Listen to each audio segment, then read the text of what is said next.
मला अतिशय महत्त्वाचा शुभ सकाळचा सुविचार वाचून दाखवणार आहे. अगदी थोडक्यात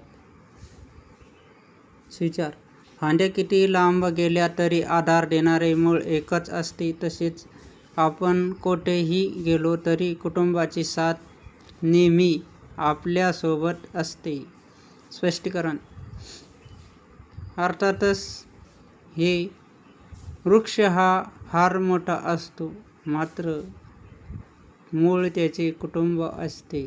म्हणून मूळ हे कुटुंब आहे आणि फांद्या त्याचा विस्तार आहे, हे आपण नक्कीच समजून घेणार, यात मला कोणती शंका वाटत नाही. त्याचप्रमाणे तसेच आपण कुठेही जाऊ, आपल्याला साथ ही आपल्या कुटुंबाची असते, हे आपण विसरता कामा नये. उदाहरण द्यायचं झालं तर मी सांगेल की तुम्ही कोण्या एका तीर्थयात्रेला जा. तुमची अर्धांगिनी अर्थात धर्मपत्नी विचारेल, अहो तिथून केव्हा येता दर्शनाहून? त्यावेळेस तो गृहस्थ फोन करून सांगेल, आता मी इथे पोचलो आहे आणि एका घंट्यामध्ये घरी येणार आणि तुम्हाला लवकरच भेटेल.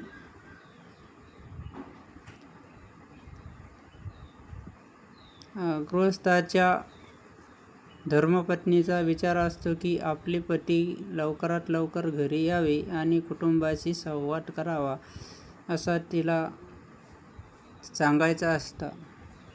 बऱ्याचशा गोष्टी हे समजून घेणे अत्यंत महत्त्वाचे आहे.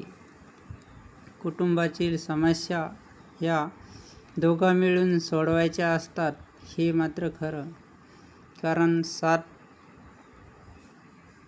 देण्यासाठी कुटुंब असते, एकमेकांच्या दुःखात सहभागी होण्याकरता कुटुंब असते, हे आपण लक्षात घ्यावा. सर्वांना जय शिवराय, जय जिजाऊ. भारत माता की जय. वंदे मातरम. जय जवान जय किसान.